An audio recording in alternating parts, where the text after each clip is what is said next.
Hi, and welcome for the last session of today for our virtual event From Praise to Promise, where we recognize the 2020 winners of the Moving Mountains Award. Through a partnership with the Research and Training Center at the University of Minnesota, the American Network of Community Options and Resources, ANCOR, and the NADSP, each year we recognize the best practices in direct support workforce strategies and ways to develop a profession. This year is no exception. We're going to have a presentation from our three winners. And the sponsor for today's Moving Mountains Award session is our friends at the American Network of Community Options and Resources, ANCOR, a national provider association with more than 1,600 members. And they have long supported the Direct Support Workforce Initiative. And we at NADSP are so thankful for their partnership and their leadership on not only the Moving Mountains Award, but all the things that they've done at the Capitol in supporting direct support practice. So enjoy this session and we'll see you tomorrow. Thanks.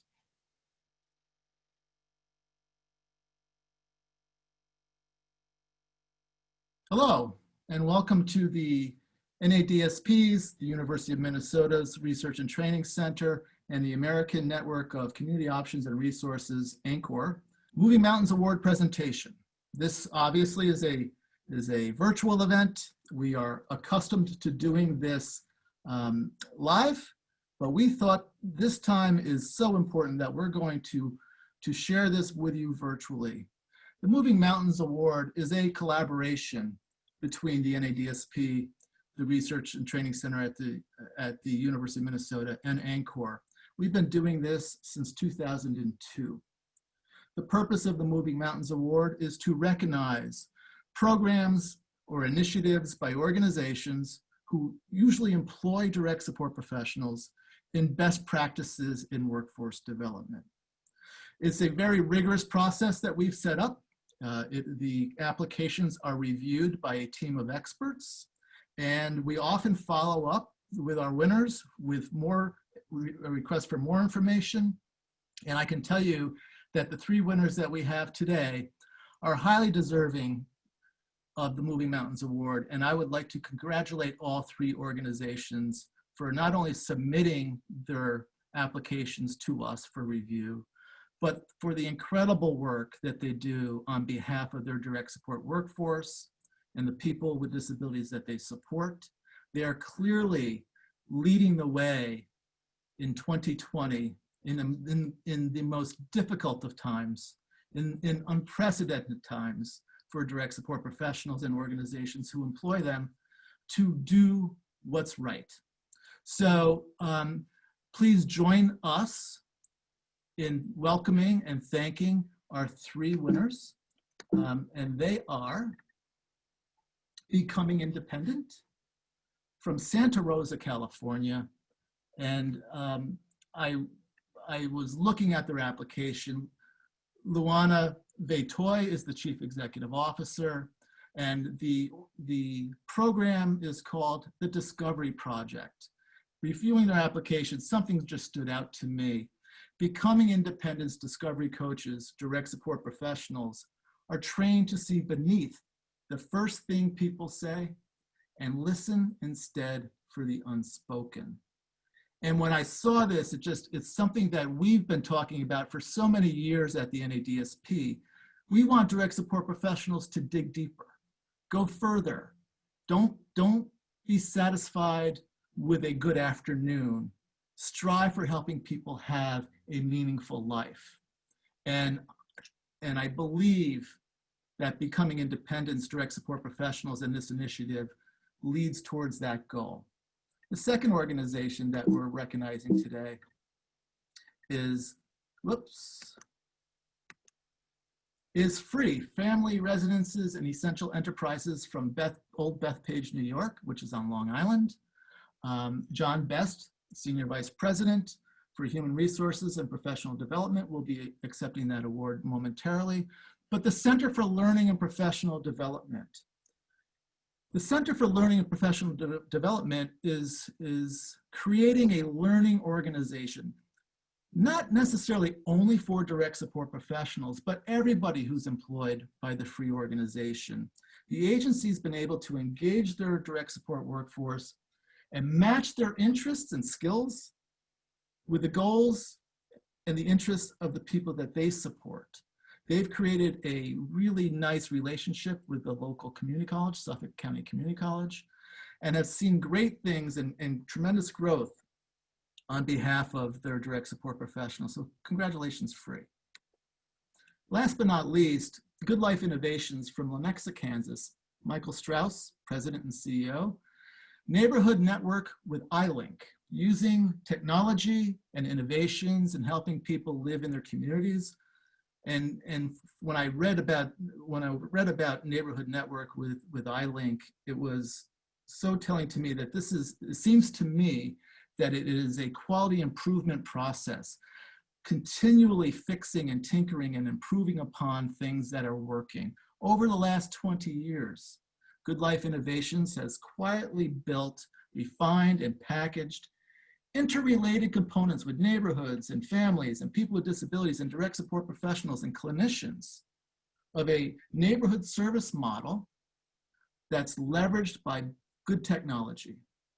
So on behalf of everybody at NADSP, the University of Minnesota, and our friends at ANCOR, congratulations to becoming independent, free, and Good Life Innovations. So with that, I am going to like to, on behalf of becoming independent, Luana Betoy, congratulations. Thank you so much. First of all of us at Becoming Independent, would like to thank NADSP, the University of Minnesota, and ANCOR for this prestigious award and acknowledgement. As trailblazers in our field, your individual and collective strategic vision for services and the ability to illuminate the critical roles DSPs play in that vision is inspiring. When you truly evaluate the DNA of becoming independent, who we are, what our culture represents, and the impact of our services, you will see the most prominent component is our direct support professionals. So fostering their growth and development is key, not only to our ability to provide services today, but well into the future. So thank you again, and congratulations to the other recipients, as well as DSPs across all programs nationwide, who are truly changing the trajectory of services for people with disabilities. Thank you so much, Luana. Thank you so much. Representing Free Family Residences and Essential Enterprises is John Best. John? I want to express our gratitude and how honored we are to receive this recognition for the opportunities that we're able to provide for our DSPs. We have a great team that makes this possible. I want to introduce our director of the program, Joanne Toronto. I also want to recognize the staff of the center and our trainers, who are mainly comprised of staff from across the agency who share their time and their talent in the classroom in addition to their other responsibilities. It truly is a team effort. I also want to thank our leadership, our CEO, Robert Budd, and our president, Chris Long, whose vision and commitment to learning has helped to make Free the learning organization that it is. And I want to congratulate our fellow recipients. Thank you so much, John. Thank you so much. And representing Good Life Innovations, President and CEO, Mike Strauss. Mike? Thank you very much. On behalf of Good Life Innovations, I'm just honored to accept the award from Moving Mountains, both as the CEO of Good Life for 35 years and as a faculty member at the University of Kansas for about the same number of years in the Department of Applied Behavioral Science. We have a passion for the never-ending pursuit of the good life for people with intellectual disabilities and those DSP heroes that make our work possible. This award to us is the pinnacle of importance, and we're grateful for the wonderful recognition from ANCOR and from the R&T Center on Community Living at the University of Minnesota, who are pioneers in the science of staffing stability, and the National Alliance for Direct Support Professionals. I want to thank the many talented people at Good Life, iLink Support Technologies, and our 4-decade partnership with KU, who's led by Dr. Florence DiGianardo-Reed, who's the chair of that department. And especially thanks to all of my ANCOR provider partners for all you do in this wonderful recognition. Thank you. Thank you so much, Mike. Now I'd like to introduce my friend and my colleague, Mark Olson from the University of Minnesota, who is a vital and important piece of all of this. He's helped us with the applications. He's helped us with the review process. He's helped us with everything. Mark, you are so important to this whole process. So I'm going to turn it over to you. Oh, shucks, Joe. Thanks. And again, congratulations to you all.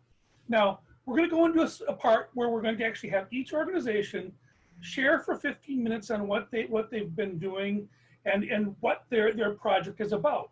One of the things that I've really enjoyed, and the first one up is going to be Luana with Becoming Independent out of Santa Rosa, California. And one of the things that really struck me in their application was that there was a real person-centered approach being applied throughout the whole process. So it seemed as if the person-centered approach was not only about the individuals being supported, but really focusing on making sure that the direct support professionals were getting what they needed out of the process, which I anticipate is doing a great thing towards retention for folks at Becoming Independent. At least I hope so.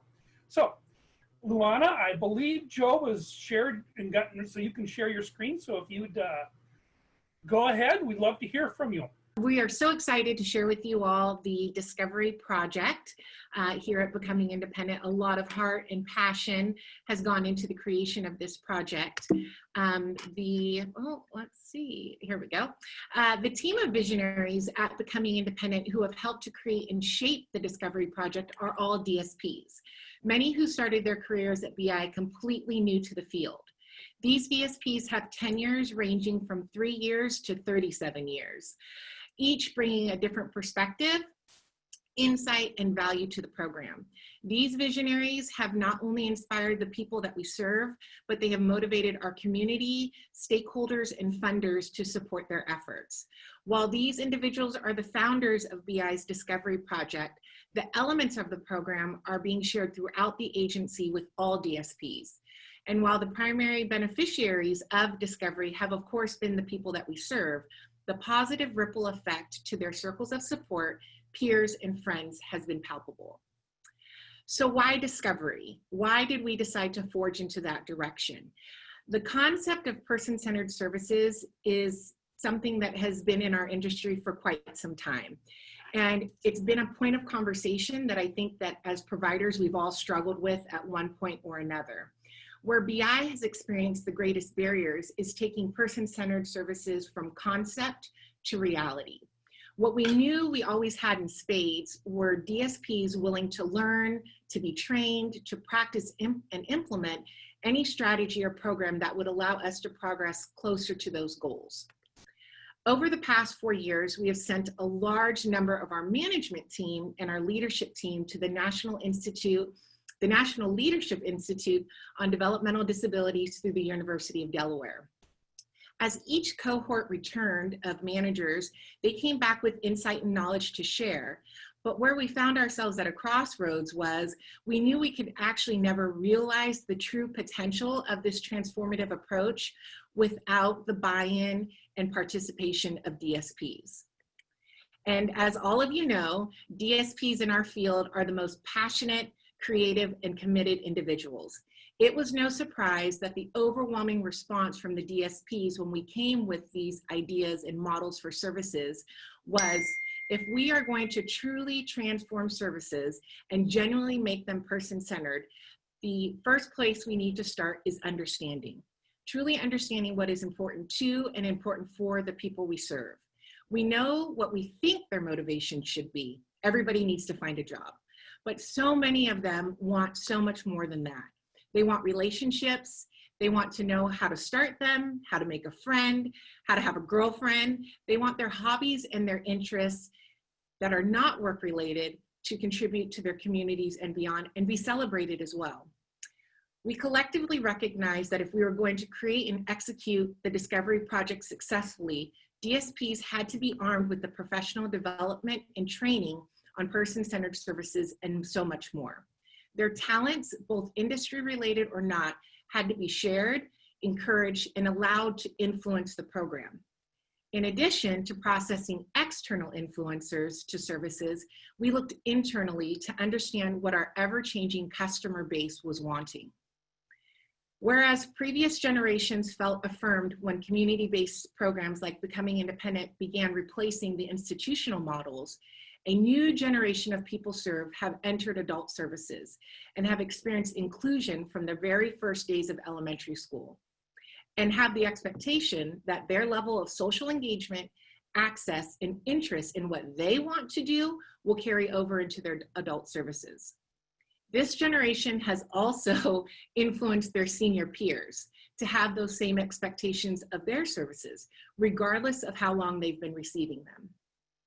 A DSP shared a story with me pre-COVID where he observed two peers having a conversation where one gentleman was encouraging his peer to join him on a golf outing.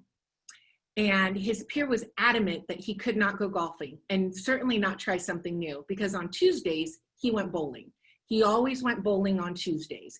He didn't even really like bowling, but that's all there was to do on Tuesdays. The DSP said that I fought every urge to interject and say like, OMG, there are so many other things you could do on Tuesday or Wednesday or any other day of the week. You just have to tell us what you want. The DSP went on to say, but before I could get in my own way, his peer said to him, if you don't like bowling, then don't go. If you want to try something new, then do it. All you have to do is try. This prompted a conversation between a group of DSPs and myself where we all came to the very simple conclusion that all we have to do as service providers is listen. Listen to those who have not been afforded the options in the past to experience different things. Listen and observe what brings the people we are serving joy or fear. And finally, celebrate. Celebrate and learn from those who have experienced different things in life and encourage them to share them, express it, and empower them to allow those experiences or lack thereof to influence their services. Through these processes of engagement, active listening to the both spoken and unspoken desires of the people that we serve, and understanding them, discovery was born. And once true discovery of the people we serve took place, services began to evolve. The result has been when services are wholly based on input from the individuals served, and we are intentionally listening to both the spoken and unspoken goals, dreams and aspirations of what people want, the decades of an old model and of services are forced to change. So what we have discovered has been truly phenomenal. We discovered individuals who have had stable employment for years yearned for creative outlets that were equally celebrated. Meet Chris. Through discovery, it was manifested that he loved working, but in addition to working, he saw himself as a rapper. And he wanted to create a rap album dedicated to his father who had passed away. So through the discovery process, Chris created an album, wrote songs, recorded it, produced it, and sold it. So that was a great celebration for Chris. Craig, who was looking towards retirement, but didn't quite know what he was going to do with his time. He knew he loved taking walks, but through discovery, Craig expressed his passion for fishing. But he had let his fishing license expire, which led to the discovery that his state ID had also expired. Long story short, the road to discovery may start in one direction, but through the support of skilled DSPs leads to so many others. And lastly, I will share one of my absolute favorites. It's a love story and the sweetest kind, first love. Please meet Ken and Terry. Through discovery, Ken shared that he really wanted a girlfriend. He knew he had never had a girlfriend before, and he really didn't even know where to start, what to say, what would they do once he had a girlfriend. But he knew that what he wanted was someone to share stories with, to celebrate holidays together, and someone who would miss him if he wasn't there, which the Discovery coaches really called out as something profound that Ken was identifying. Through Discovery, Ken was able to understand these elements of relationships and more. Ken met Terry, and the rest is really history. Ken reminded me at Christmas that you are never too old for a first girlfriend or to even find true love. So really, the Discovery project of becoming independent has impacted so many individuals' lives that we support, their circles of support, their peers, their friends, and community members. But really, it all sparked with the passion and dedication of our DSPs. And it's really, truly this cohort of staff that are willing to think outside of the box and be creative and really intentionally listen to what people are interested in and what is important to and for them that has made it the success project that it is. So thank you again, and congratulations to all of Becoming Independence DSPs and the entire Discovery project. Thank you, Luana. As you were talking so much about the relationships, and the relationships not only between the direct support person and the individual they're supporting, but relationships just amongst everybody, and how you actually made it be so much about listening. And this just brings to me one of my favorite quotes. Jimi Hendrix, people know who Jimi Hendrix was. And he used to say, knowledge speaks, but wisdom listens. And what's happening is you guys, with Becoming Independent, are doing the exact wisdom thing. You're listening to the people you support, and I am so excited that you got the award. Next up, we're going to hear from the folks at Free. And one of the things that I noticed when I was looking at their process was that the other thing that they're doing is also very person-centered, and that's really trying to match the interests of the individuals that are providing direct support with the individuals that they're supporting. And through this program that they've put together, this project, this Center for Learning and Professional Development, they're enhancing that person-centeredness of their services as well. So I can't wait to hear what you have to share. Okay, thank you so much. As John shared earlier, my name is Joanne Turano, and I'm the Director of Talent Acquisition and Development here at Free. I would love to congratulate our fellow winners. It's such an honor to be here and to be a recipient of this award, to be able to share our visions, our goals, and our best practices with all of you. A little about Free. We staff over 1,800 staff, of which 1,200 are DSPs. So clearly that is the bulk of our employees here at Free. We have over 80 group homes and service over 4,000 individuals. So why we created this workforce initiative is our most important mission and our core goal is to deliver the highest quality care to the individuals we are privileged to support. So how would we best do that is by really focusing on the direct service professionals and the training that they receive. By creating an environment that focuses and values education and training, we produce a better DSP, offering opportunities to encourage continued education, opportunities for them to become trainers themselves, as John shared with you earlier. The bulk of our education team are current staff here at Free, and that really has a twofold effect. One, it allows them to feel connected and part of something bigger than just the direct service professional working independently, but it allows them to have a greater knowledge of things that are so important to us that we need in the realm of what we do, such as SCIP and AMAP and partnering for safety, CPR first aid. How better to learn that on such a higher level than to become certified to be a trainer yourself as well. Our passion for delivering training and education in the most innovative, interactive, enjoyable, effective way possible is what we strive for on a daily basis. The Center of Learning and Professional Development only handles training, education on the highest level that we possibly can.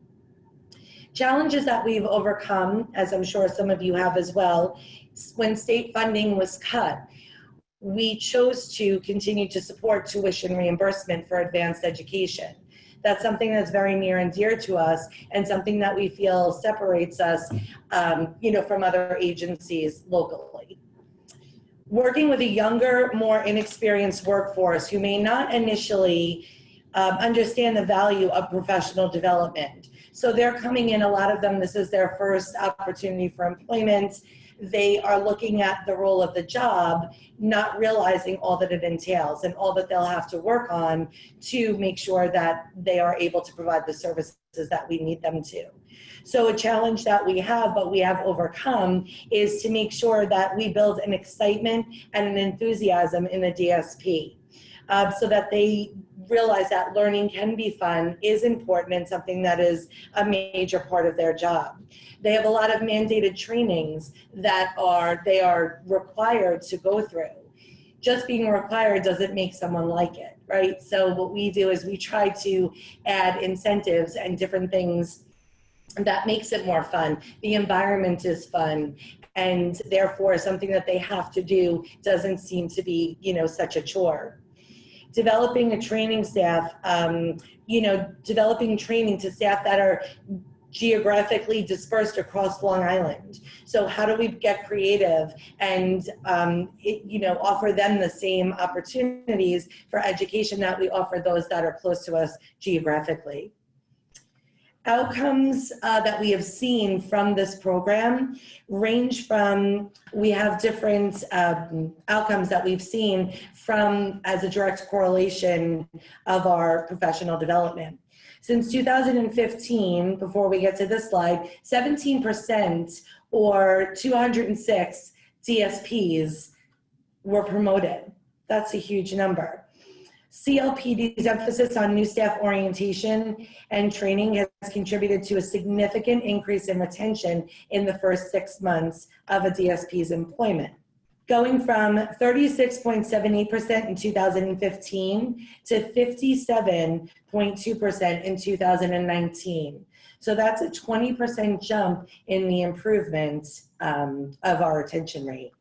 Turnover rates have also steadily improved. In 2017, our turnover rate was 52%. In 2018, it went to 48%, it went down to 48%, and in 2019, down to 37%. Again, a 20% drop or improvement in our turnover rate in a time where, employment is questionable to say the least. This graph shows that 93% of our families were extremely satisfied, and that over 90% feel that their family members are extremely satisfied, that their DSPs are helping them to realize their full potential, their personal goals, they're responsive to their needs, that they can be dependent upon to fulfill their responsibilities. They're knowledgeable of their family members' needs, and they encourage the involvement of families with their family members in programs. This graph will show you what we just spoke about. So we can see that from a national average, we are above the national average in such areas as human security, my community, my relationships, my choices, and my goals. So this I shared before in terms of the promotion of DSPs. Since 2006, we had 206 promotions. In 2019 alone, we do offer tuition reimbursement, and in 2019, we offered $27,000 was paid toward tuition reimbursement. We want the DSPs, when they come here, to realize that this is not just an entry-level position, but we hope that they make it a career choice. We hope that they stay with us, that they grow on their career path, and that we make it opportunities available for them to do so. We have a program called the Alliance there's a program called the Alliance Program, in which there's 100% tuition reimbursement to go get your associate's degree. We have partnered with both Suffolk Community College and Nassau Community College, where they have the choice, depending on where they live, to go make this happen. So many people, when I do orientation and I talk with them about furthering their education, didn't do so after high school because of financial responsibility, because of financial difficulties, and we make that available to them so that they can start to see the career path. They also have the opportunity to go for their bachelor's degree. So we partnered with SUNY Empire that actually not only do we offer tuition reimbursement, but they also waive things like enrollment fees and processing fees, things that can be hundreds of dollars. So along with the bachelor's degree, we also have the opportunity for them to go for their master's degree. We have a master's program. We have partnered with Stony Brook University. We offer up to $2,000 a year in tuition reimbursement for our staff based on the academic grades that they receive. This not only gives them the opportunity to take advantage of the continuing ed, but it motivates them to work hard and to get the grades necessary because they want that tuition reimbursement as well. Once they receive their degrees for associates, they receive a 24-cent an hour enhancement. For bachelor's, it's 48 cents enhancement per hour. So we do want to acknowledge the hard work that they put into and make that available to them for growing in their career path with us as well. The rate enhancement that we actually created for completion of required trainings, this is to motivate them even further to go through certifications that really are required of them. But again, just because something is required doesn't necessarily motivate one to do so. So to add to that, we did a rate enhancement for required trainings, 25 cents an hour per class. And for 6 classes, they're eligible for up to $1.25 more per hour. So for a DSP in an entry-level position that chooses to take advantage of this, and not only is it helping our compliance rates, but it's also enabling them to make more money for something that they should already be doing anyway. We have technology available to us here at Free that I'm so grateful for. I know that our staff is so grateful for because it makes our job that much easier. We have things like laptops for everybody in orientation. We have state-of-the-art training rooms. We have high-quality mats for physical training such as skip. We have 60 CPR and first aid mannequins in both adult and infants. We have large screen monitors, and we have a learning management system that makes really all of this possible. We're able to track compliance. We're able to send notifications of trainings due. We're able to look at the completion rates amongst different positions, especially in the DSP range, that helps us to see what we might need to be doing differently, areas of growth opportunity that we could perhaps change something to get those compliance rates even higher.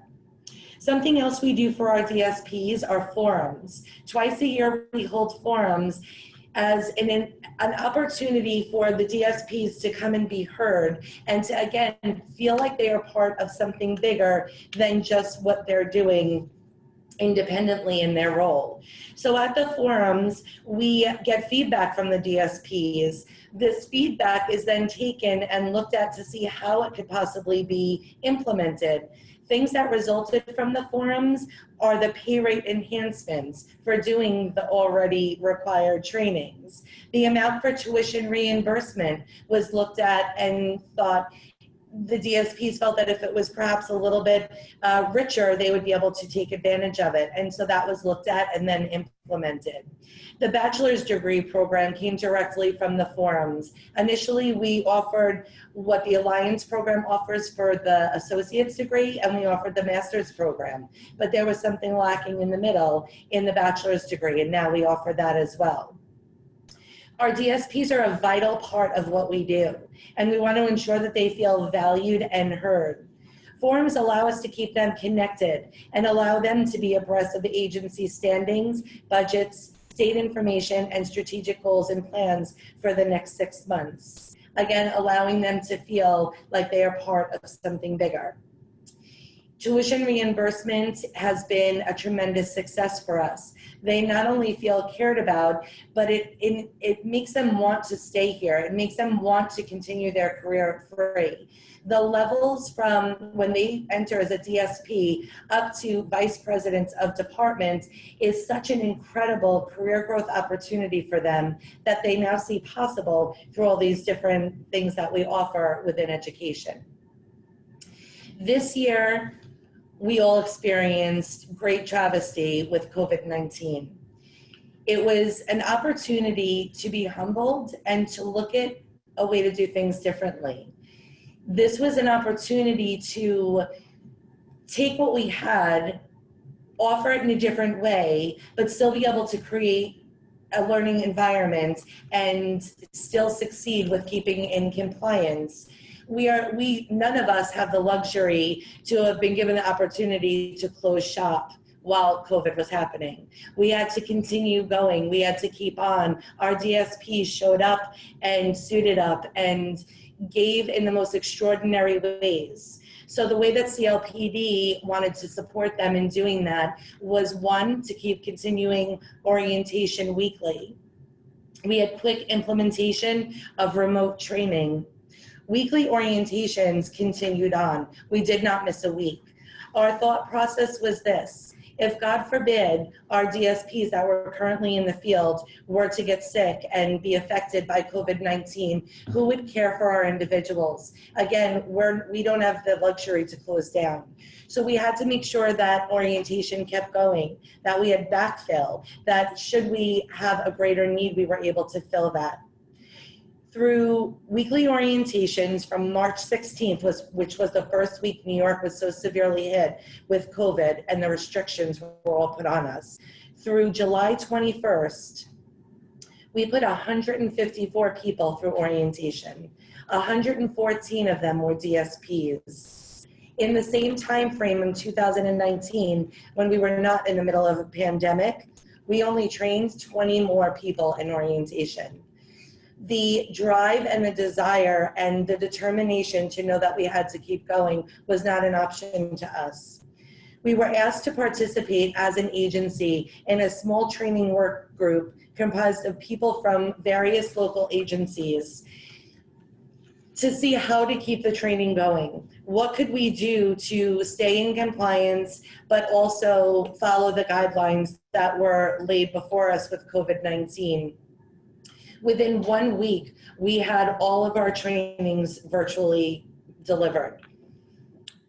Free was able to keep training practices moving forward, meeting all OPWDD and COVID safety guidelines without implementing any of the leniency models that were in fact offered by OPWDD during the pandemic, enabling us to work more efficiently and not having to catch up once those guidelines were lifted. We currently offered SCIP, AMAP, CPR first aid, partnering for safety, and driving training all virtually.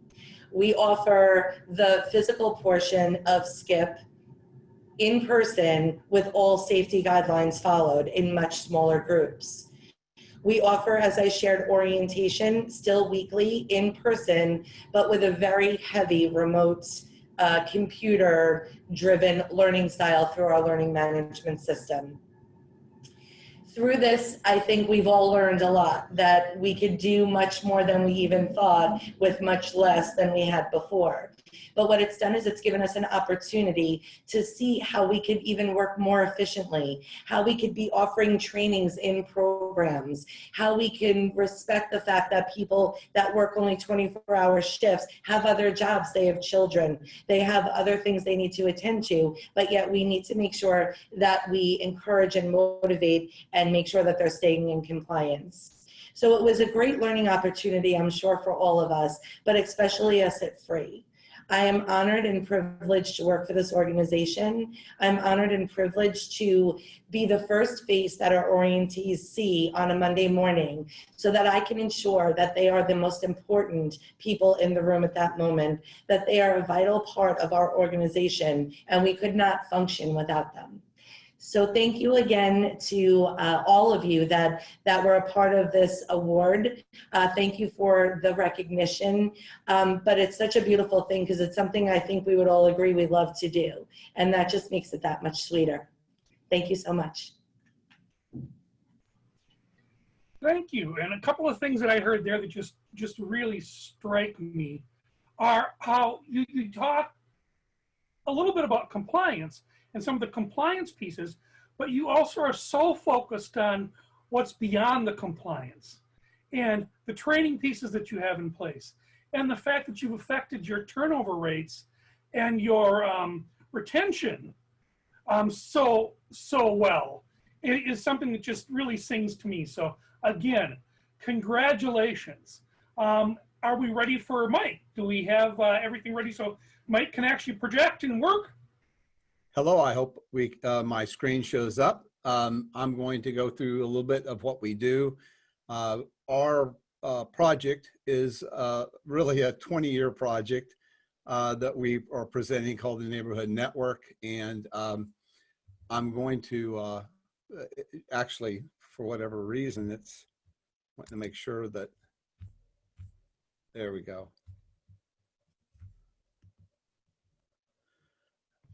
So the Neighborhood Network is a neighborhood service model that's actually built from the ground up to work with best practice technologies that we have developed over the last 20 years, really, actually since 1999. The Neighborhood Network is designed to deliver the right support at the right time for persons supported, as well as for those DSPs that provide the support. Here's a little bit of a video, just a small 2-minute one.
So there's far more people involved in our neighborhood network than the professional neighbors. It's combined of professional neighbors and direct support professionals that work pretty much around the clock providing support. And our neighborhood networks initially sort of people who had maybe less needs, but now we literally serve a full spectrum of needs within the context of a neighborhood network with direct support professionals, professional neighbors, what we call professional roommates, and other people.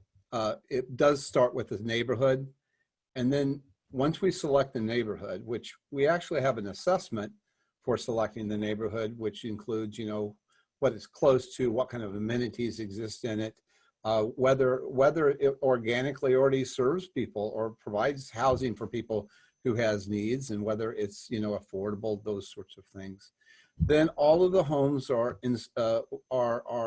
embedded with smart technologies that are our own design. iLink support technologies began in 1999, and it's a product of years of collaborative work. But it's not just, you know, sensors. It's actually technology that's cloud-based. It's called iLink Assist, where all these sensors and things would go to the cloud, and we have logic that would basically filter out when people don't want to be bothered, and really tune us into when we might need to have support. Everything's wireless. We have little stations that we have that are self-directed, that can be self-directed if that's important. It's 360 cameras that can be, you know, whether they're self-directed or whether we're virtually knock. It allows people to be, you know, completely independent and still be able to self-direct help when they want that. And we can probably install our technology in a home within, you know, a couple of hours. That's what's really changed over the last several years. So in each neighborhood, we lease another apartment or a home that become our support center for that neighborhood. And this is one of them. And we have our local professional neighbors or our support concierge that helps connects people and talks with people and remotely coaches and deploys people when needed. The key thing is there are people that know the people that we serve incredibly well. They spend hours and hours with them. A small neighborhood of 15 to 20 people would be supported by some support center like this, that's right in the same development. In addition to that, we have people that support multiple neighborhoods. We have very highly trained people who provide support to staff. You know, what we found is, and I think it's been echoed before, is that, you know, that first 30 and 60 days are critically important for staff. And as you go to homes that aren't group homes, that are very small, you know, 1 and 2 person arrangements, where people are really trying to be independently, and we're progressively going to smaller inclusive homes, every turnover in staff is 100% turnover for that home. And so there's a lot of help that new staff need. And we provide that also in person and remotely by somebody who's trained to provide that kind of coaching and support when they demand it or when we feel like it's needed. We have also on-demand behavioral services and health services. And as you can imagine, through this COVID time, this has been a godsend for us. The health services has been going to every home and making sure everybody is okay. We use, you know, all kinds of telemedicine connections. We have RNs that are checking in when people who have very significant health risks and are able to help remotely. And, you know, sheltering in place for extended periods of time and having less time out also increases the need for behavioral support. And one of the critical issues for staff, you know, especially for people who have challenges, is not getting help and coaching when they need it for behavioral support. And it's one thing to come in and talk to somebody about that, but it's another thing to be able to help somebody at the moment of need. And that's one of the things that we are focusing on. And again, our technology and our remote support is allowing people to live in smaller and smaller living arrangements. We also use very special staffing patterns. When you design services for a neighborhood and not a home, you can do more. The staffing patterns are more robust and you have more possibilities with them. You have much fewer part-time positions. And we use a neighborhood staffing pattern that allows, you know, day services without walls, better DSP schedules, far less part-time staff, which I'll show you in a minute, and fewer different people involved in care, which we'll get into in a minute. So one of the parts of our schedules is a 3-day work week. We have others part of it, but we've been researching this part of the university since 2001 and making changes accordingly. You know, they have 16 days off a month. They have a greater capacity to work extra when needed. Lower call-off rates, we were able to pay 15 to 20% more for these particular kinds of schedules. We allow trading, trading, because 4 days off, 16 days off a month, they can trade and have greater flexibility. We have better weekend coverage. And we're able to recruit the staff who work from longer distances. They don't have to pay for as much childcare, things like that. They're very popular. As an example, a 3-day work week has 211 days off a year, and a 5-day work week generally has about 114, and that's with PTOs added to that. Here's some just data that I'll share with you. The percent of employees who work extra shifts, when you look at the 3-day work week, 32% of all the 3-day work week employees work extra shifts, while 5-day work week, it's 18%, because they only have 2 days off, of course. And so that's one of the critical things. But here, the next slide is really telling, and that is, while they work twice, they work more times, they also are, since they have more capacity, they're actually, they can cover 600% more shifts than a 5-day work week in comparing that. So, when we're really looking now, when you have a national vacancy rate at 12% for full-time and 18% for part-time, you have to, we as a provider, everybody as a provider, have no luxury to leave shifts vacant. So you have to replace those shifts while you're hiring and training and nurturing new staff. And this work strategy allows that to occur much better. So I'm embarrassed to say in Kansas, is the wage reimbursement rates is not really even $10 an hour. And the increases have been very challenging. And, we were able to pay our DSPs $12 an hour, a little over that on the average, but our professional neighbors are a little over $18 an hour. And that has been incredibly important for them. I think I don't know if it's the next slide. This gives you a little bit of an idea of the full and part-time changes nationally. It's 68% full-time, 32% part-time is what the national averages are. We're right at 90% full-time. Actually, it's more than that now, and about 10 or 11% part-time. So this is really important. And that's because we don't staff homes per se, we staff neighborhoods, and that gives us more flexibility in how we do our schedule. That's really important because, one of the points I'll always make on the national averages is it includes day services. And most people who have day services have Monday through Friday day services. They don't have very many part-time positions associated with day services. So the problem for staff stability is disproportionately residential programs. So when you're looking at a part-time of 31%, that's much more than that. Actually, it's been our experience nationally for residential programs. Probably the biggest COVID issue right now is staff consistency. And we always take a metric that to us is the most important, and that is the number of different people involved in care, looking at each home. We want to make sure that we have the fewest number of different people involved in care of a home, of a neighborhood. We don't want people going across, especially in COVID. You don't want that. When you look at our neighborhood staffing strategy compared to, say, a group home, it's much more stable in terms of the consistency, but that's also combined with professional neighbors and who live among people, as well as a 3-day work week.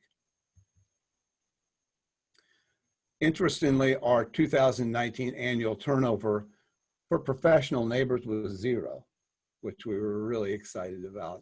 It's the first time that's happened, and that's probably one of our greatest accomplishments for that. And again, it's a pretty good job of if that's for people who have a passion for delivering care. It's a wonderful job. 38% for the rest of the DSP workforce, which is far more than we wished it would be. but it's still less than the national average. And again, you know, we're very challenged in pay in Kansas. Here's a nice couple of outcomes. In our neighborhood network that serves people who are fairly independent, we have about 40 people in that program. 57% are employed in the community with jobs. 24% are in two-person jobs making minimum wage, but we call that teamwork. It's two employees accomplish more work, and so it's our effort of trying to incubate jobs. And then 5% are in volunteer, and 14%, of course, are permanently, sometimes job hunting, and that goes back and forth. But we're really proud of the employment, and part of that is our neighborhood staffing strategy doesn't make a distinction between residential and day services. We just have life, and we support people in getting a quality life. For probably 20 years, we've tracked 10 outcomes. These outcomes actually are really important to us. They're a part of research that we've done with the University of Kansas. They are, I will not go through them, but they are outcomes of everyday living that we would hope to achieve, from healthy lifestyles and health issues to having friends and pleasant home environments and positive relationships. We do a variety of different ways of assessing that. It's not just satisfaction, but we actually do observational evaluations and other kinds of reviews. We've had very good results with our neighborhood network, and it improves across the years. When we see something that we'd like to improve, we target it and we work on that. So this is, you know, a little bit about our impact. And just, I'm throwing this last slide in to tell you there's nothing that we won't do to find great people to work for us. I was going up and down the road and I saw these wonderful billboards out there, and I checked in and they were like $2,000 a month. And I said, boy, I'd love to do that, but we can't do that. So we decided to think outside the box, and we got an outside the box. This is our outside the box truck. So that's my last slide for that. We have a series of on the quest for the good life. I do a series of video blogs. Check out our website for that. We do Workforce 101 seminars. We do a lot of outreach because of our university connection. We're right now working with 30, we're a gold partner of ANCOR, and we're working with 30 agencies right now at about $500 million of budgeted service on scheduling, pay, and other kinds of strategies with respect to some of our scheduling strategies. And COVID has changed all of that, because, you know, residential programs are now supporting 24/7, and it's a very different time for everybody. So anyway, we very much appreciate everything and the wonderful recognition, and we know how hard everybody works, and everybody should get this, you know, the award for all the things that they're doing, and we appreciate that. Thank you. Thank you, Mike. And from your presentation and from reading your application and whatnot, things that I really like about this particular project included the fact that you're using the camera technology, but you have a self-determined approach to that. So people are deciding how much of that they need in their lives. And I think that that's really important, that self-determination is a part of that. So that was one of the things that jumped out at me is it's not being imposed on as much as it's being offered as another alternative. I also love the concept of really having things happen in a neighborhood, because a lot of times that's where all of a sudden, you know, that person's going to get that job at the pizza place because the pizza place knows them. They've visited there and eaten a few times. So, you know, it's just some really great things here. All three programs, what's I bet fun for each of you is to hear what the others had to share, because each of you has got something really exciting going on, and you're all having impact. You're all having impact that, as NADSP, the University of Minnesota Research and Training Center and Community Living, and ANCOR all see things that people can replicate, things that people can learn from, things that you as leaders and the direct support leaders within your organizations can be celebrated for, and then help others kind of figure out how they might do something similar if they want to. So Again, thank you all. Congratulations on your award. And Joe, do you have anything else to add? I just want to thank you all. I'm going to extend an invitation for all three of these organizations so we can dig deeper in a webinar sometime later in 2020. So, because I know I've got a lot of questions for all three of you, and I want to thank you all and congratulate you all again. I wish we could do this in person, but thank you, and thank you to the University of Minnesota's Research and Training Center, and thank you to ANCOR, our partners in this. See you soon. Thank you.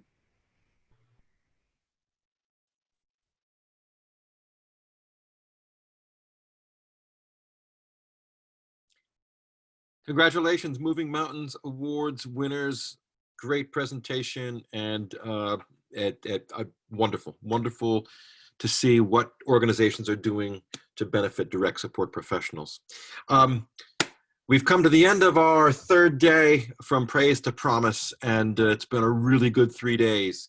Thank you all for joining us this last 3 days. We got 2 more days left. Tomorrow, we'll have a keynote address with Dave Hingsberger. That's at 1 p.m. Eastern Standard Time. Don't miss that. It's going to be great. And then, of course, on Friday, we're going to have another award ceremony, and we're going to wrap things up. Joe's going to kind of wrap things up and talk about what the promise is, from this praise to promise, what the promise is.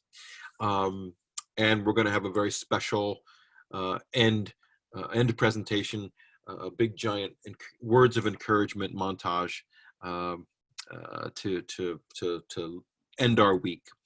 So that said, thank you to ANCOR for sponsoring this Moving Mountains Award session. We appreciate you. And we're going to wrap today up with our gift card sweepstakes.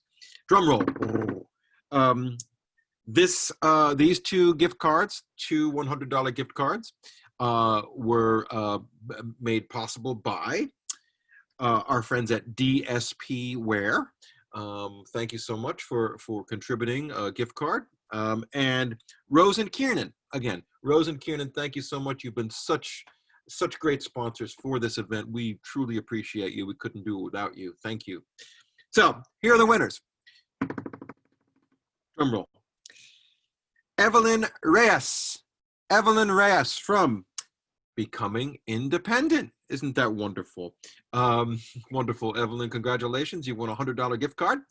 And, you know, we're just so happy you can get that. And Sandra Rajnaush. I'm sorry if I didn't pronounce the name properly, but Sandra Rajnaush from Free. Isn't that interesting? This had nothing to do with the Moving Mountains Award winning. This is all a random sweepstakes from the people that have registered. So congratulations, Sandra and Evelyn. Otherwise, have a very good day for the rest of the day. We'll see you tomorrow and Friday. Thank you, and be safe and be well. Bye.